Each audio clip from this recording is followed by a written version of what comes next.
can use Wait, yes. So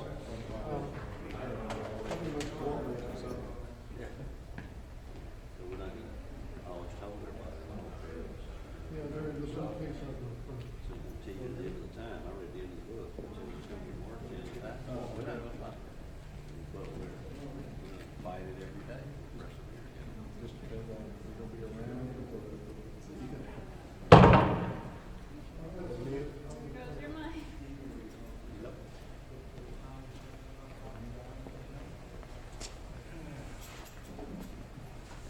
Well, you're right, left, so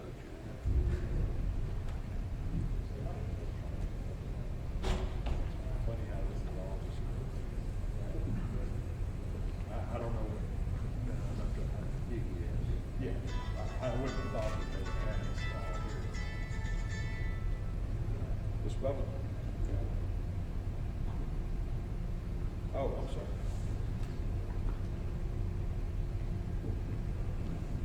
That's all right. I'd rather have it. I was thinking for 5 and 6, I got it plugged into AC. Thank you. Thank you. Okey dokey.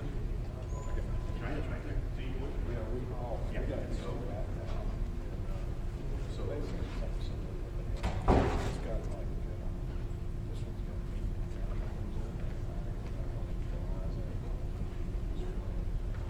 takes our signal out.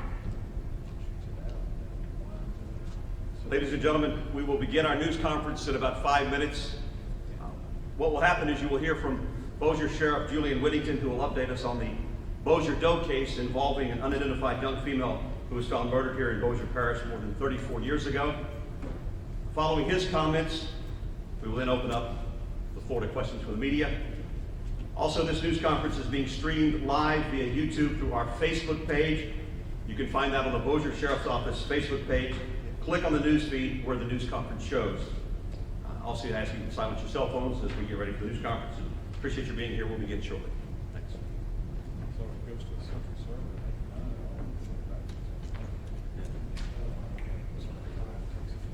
We've got 2 of them. We call this one Hall. I'm telling you, it'll be a story because this is the first one we got. We call it Hall. Third of it, so it's small. This one, we call that Yeah. Like, going out there, we can actually mount on top of the Yeah. camera. But I hope it only has 2 modules in it. Well, that's just good. That little camera right there is just streaming it live to the internet. And that's what we're doing. Hey, They're doing the same thing. So,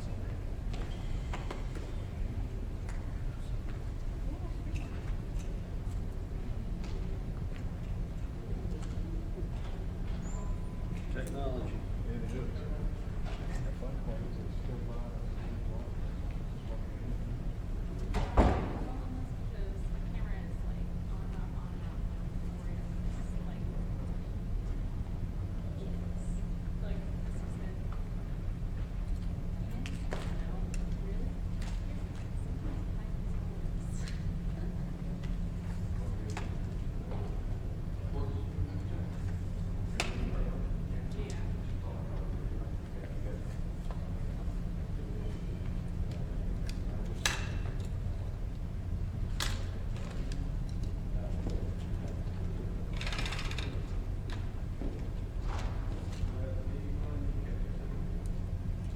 But can we do all 4 of those incidents? Not right here. I mean, if you can. Oh, yeah, I get them. That's the reason why I was asking, she had the same amount, that's the reason why. And then I moved over just a tad to get around the GoPro. She tried just, you gotta get clamped like I got from a microphone, just clamp it to the, clamp it to the gooseneck. But I was like, But it is an extreme wide angle. Yeah. Ideally, they should spring for another OGAC 138 and plug into that. This is actually my camera. Oh.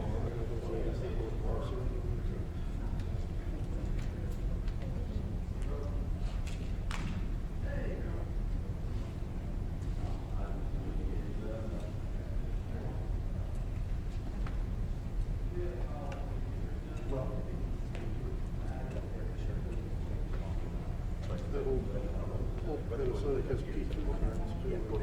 Not much memory. New ones are expensive. This takes two SPE cards. Yeah. It's really good. Actually, that's what I think she's got the same thing. And that's the only one of those. When we started upgrading for the P2s, we went to Sony and we got 3 of those. And then they bought that one, hers, and then we've been with the JVC ever since. And supposedly we can take an air card, hook up into it, and then send it back. Something like this would be ideal. That's where it's just breaking up. It's already got volume to push it off. And you're in the Indian territory. Let's see, I've got Max bars there. Yeah, I've got 97 dB. Anything under 100 is real. That's what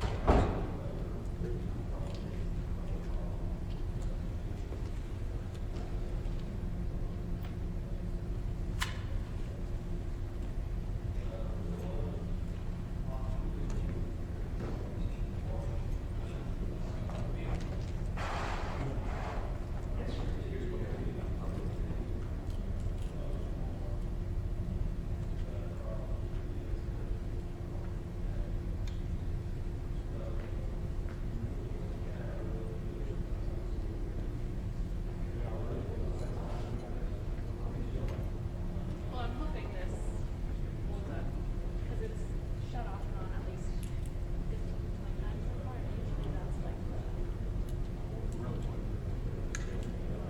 well, my camera might hold up, sometimes it just takes access.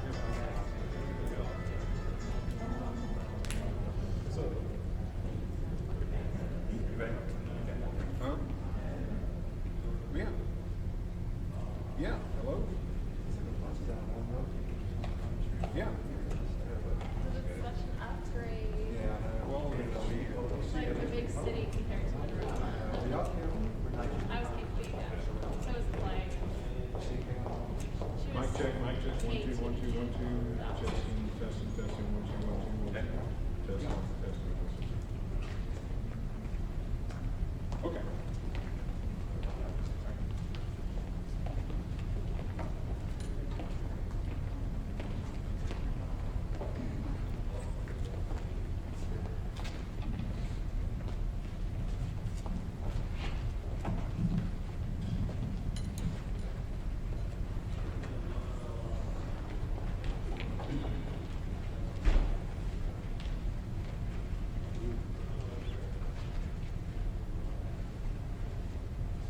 Good afternoon, ladies and gentlemen. I'm Lieutenant Bill Davis, the Public Information Officer for the Bossier Sheriff's Office.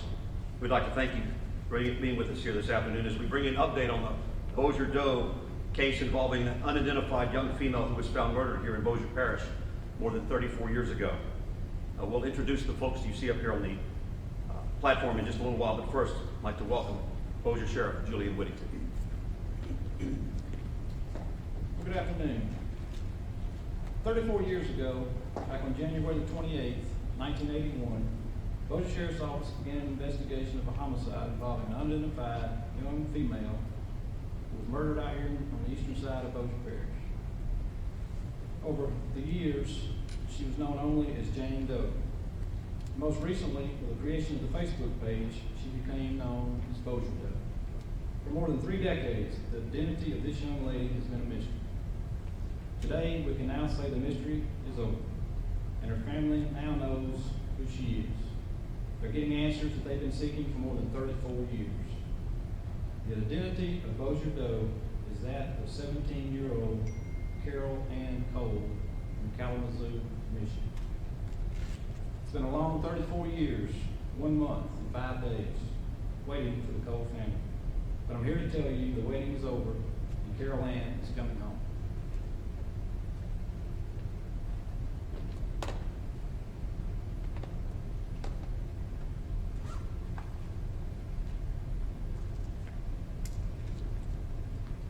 Direct your attention over to the screen. be updating the Facebook profile and the photo of Bossier Doe. Of course, we know now is that of Carol Ann Cole.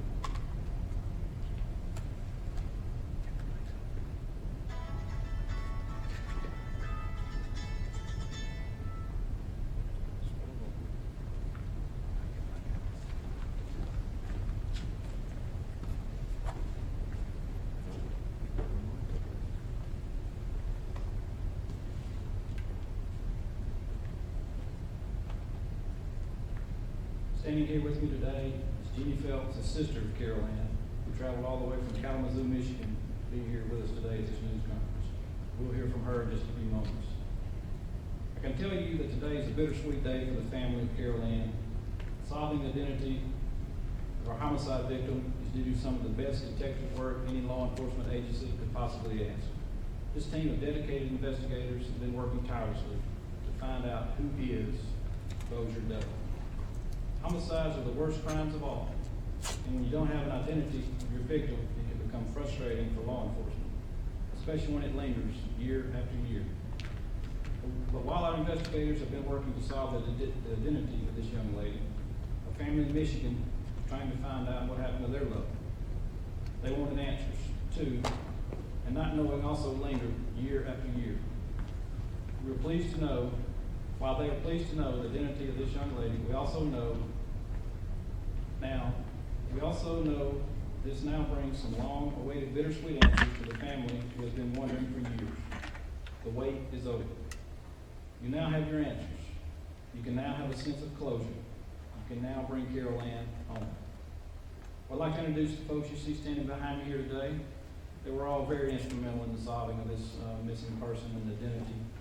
I have Lieutenant Shannon Mack, one of our detectives, Sergeant Dave Falk for the Crime Scene Investigation Unit, Dr. John Chandler is our Bossier Parish Coroner, Ms. Mary Manheim from the LSU Faces Lab in Baton Rouge, District Attorney Skylar Marvin, Dr. Pat Alkowitz, Director of the North Louisiana Crime Lab, Ms. Michelle Barana, Supervisor of the DNA section over there, Ms. Linda Erickson, Communications Officer at Bossier 911. And the others also were instrumental in this solving of this puzzle. Assistant Chief Tony Staten back here, he's the supervisor of our criminal division. Captain Sean Phillips, supervisor of our detectives. Lieutenant Jonathan Jackson, Deputy Becky Foley, Deputy Gary Bass, all of our CSI division. Every one of these people has been instrumental in this investigation, and I sincerely appreciate your tenacity in solving this case. Solving the puzzle with Carol Ann's identity was unique in this case because of the use of social media, in particular Facebook and Craigslist.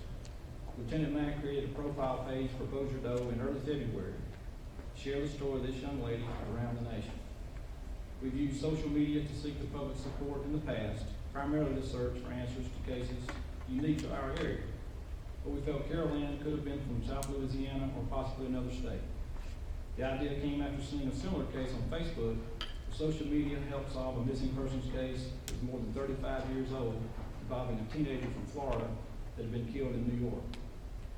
We're also thankful for the professionalism of Ms. Mary Manheim and her team at the LSU Faces Lab in Baton Rouge, who created the reconstruction and the drawing of Bossier Doe back in 2009. It was a composite drawing that we used as the Facebook identity of Bossier Doe to help share the story around the nation, to yield some answers to her identity, and it worked. There are more than 2,500 friends of Bossier Doe on Facebook around the nation. I know Jeannie, family members, and countless friends made comments about the case, many of which helped our investigators. I'd like to tell you just a little bit about the timeline for this case that ultimately led to her identity. You can see the timeline posted over here. In the photos of Carol Ann on this side as she was a child. This all started back on January 28, 1981. Some hunters discovered the body of Bossier Doe on a logging road off Highway 157 out near Princeton.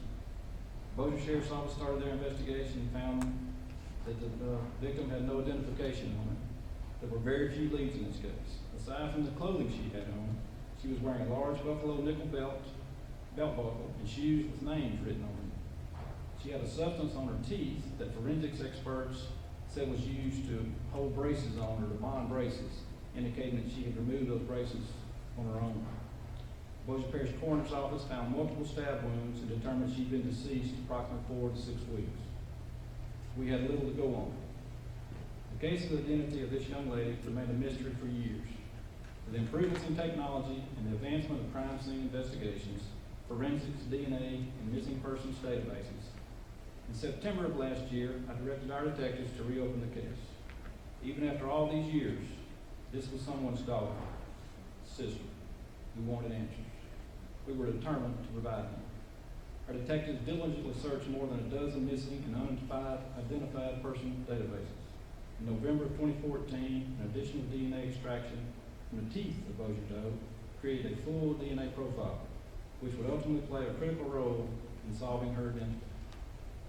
In early December of 2014, we sent a news release to our local press, as well as law enforcement agencies and press in South Louisiana, because we thought she might have liked to have been in another area, and the names on her shoes were important factors in the investigation. Our detectives conducted television and radio investigations and interviews to share the story of Bossier Doe with the public in hopes of finding answers to her identity. There were a few leads here and there, but nothing really concrete and nothing panned out. While we were conducting our investigation here in Bossier Parish, a family in Michigan some 950 miles away was continuing the search for their loved one. Jeannie Phelps filed a missing persons report on February the 4th of 2014 in regards to her oldest sister, Carol Ann Cole, the Kalamazoo Police Department in Michigan.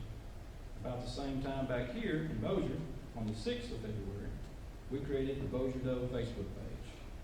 Then on the 12th of February, just 6 days after we launched Bossier Doe Facebook page, we received a phone call that altered the entire investigation. We had received countless tips and leads about the Bossier Doe,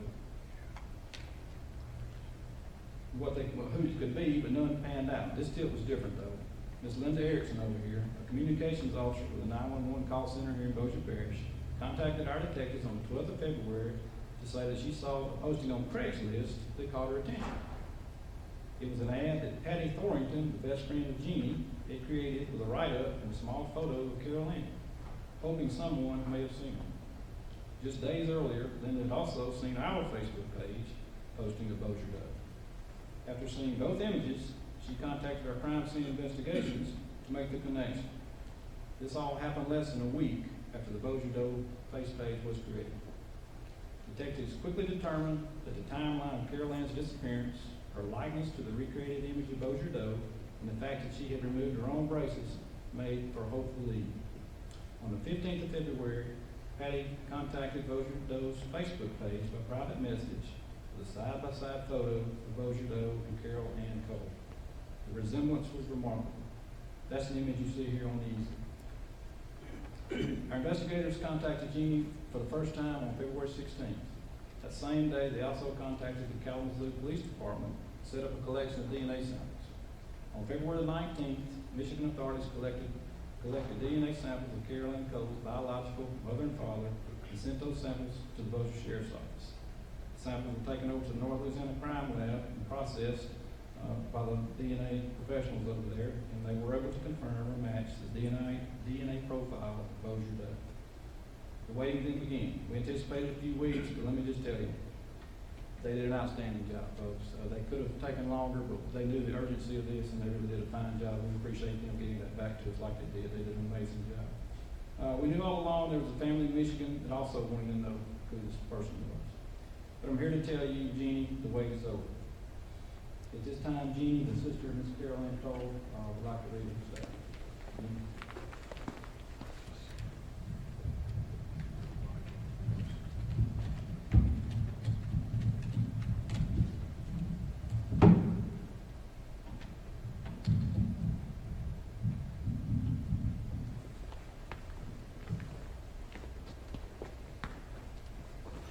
All I can think right now is, wow, I finally found Carol Ann. Definitely not the way I wanted to find my sister, but I never give up on finding her. There was a sense of relief, but also a deep sadness. The past couple weeks while waiting for the DNA results seemed like forever compared to the last 35 years. I really can express the gratitude to everyone who put so much time into giving Bossier an identity. So many have loved her without knowing who she was. And if you did know her, you would have loved her even more. My beautiful blonde-haired, blue-eyed sister was my best friend. She was my mother hen, and she looked after me. I was very mischievous and naughty, and she'd always redirect me and keep me from getting into trouble. Carol Ann was a very sweet, loving girl. She always had a knack with younger children, and she would have been an awesome mother. She was robbed of the chance to do that. I was robbed of my relationship with the best sister ever. Carol Ann was so caring and loving. She was quiet and easygoing. She sure did have the patience of a saint when it came to her annoying little sister. I know she loved me too. I do find a sense of comfort knowing she has been in the loving arms of our grandmother Emily Cole for the last 15 years. We were together our entire childhood until the day she moved to Texas with our mom. She was 15 and maybe thought she would experience an adventure. I know she did not want to leave me forever. After years of no contact, the reality set in that I probably would not find her alive. She always kept contact with someone in our family via phone calls or letters. And all of a sudden, contact stopped fall or winter of 1980. This is not how I wanted to find Carol Ann. 35 years I longed to have my sister beside me. Think about it, 35 years missing someone, not knowing what happened to them. Recently, I came to realize that Carol Ann has been beside me this whole time, still redirecting me as she did when we were children. After I got the DNA results, and they were conclusive, my 8-year-old granddaughter heard me say I finally found my sister. She said, "Grandma, is she going to come stay with us?" I was speechless. Oh, I wish she could come stay with us. My reply to her was, "She can't come stay with us, baby girl, but she's with us." I love you, Carol Ann. My sister Carol Ann has been found. Bossier has an identity. This is only part of a 3.5-decade mystery, and I do hope the person or persons responsible for taking my sister's life are found and justice is served. And to anyone out there searching for a loved one, never give up hope. Regardless of the end result, there's a sense of relief when you finally find them.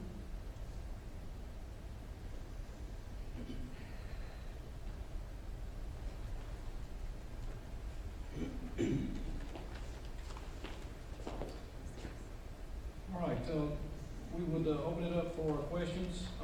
Please, if you would, limit it to questions relevant to the identification of Carol Ann.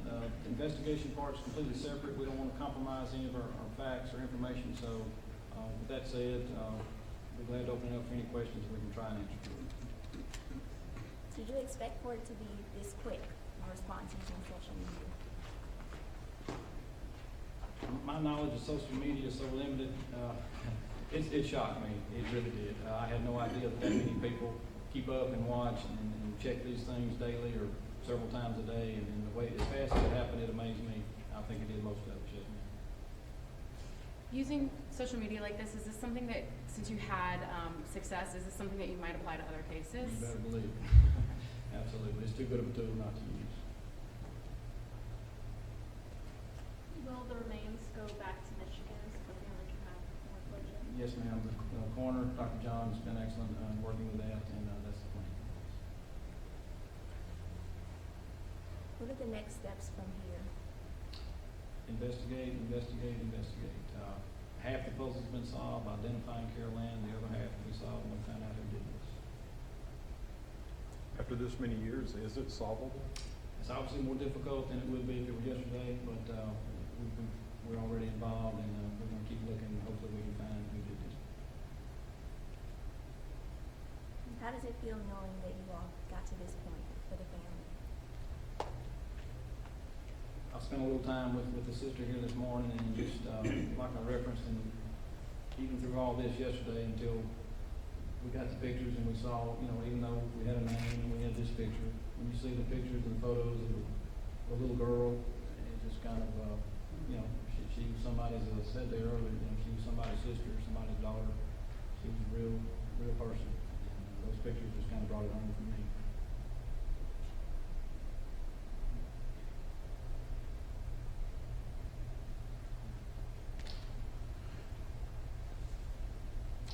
We appreciate it very much for the part that the media played in this.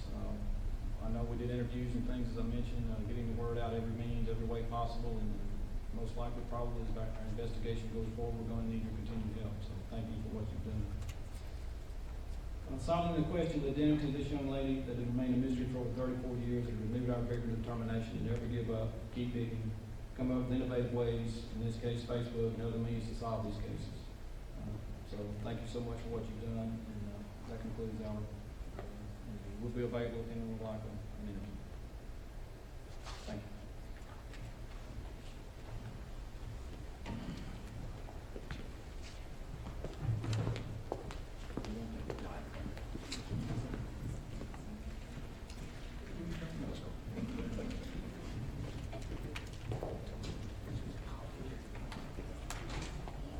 Just a note for the media, I have some news releases and I'll have some photos. The photos will be what you see here. These two photos from Bossier and Carol Ann. And I'll make sure I distribute that to you before you leave today, so make sure you see me. Again, thank you for being here today.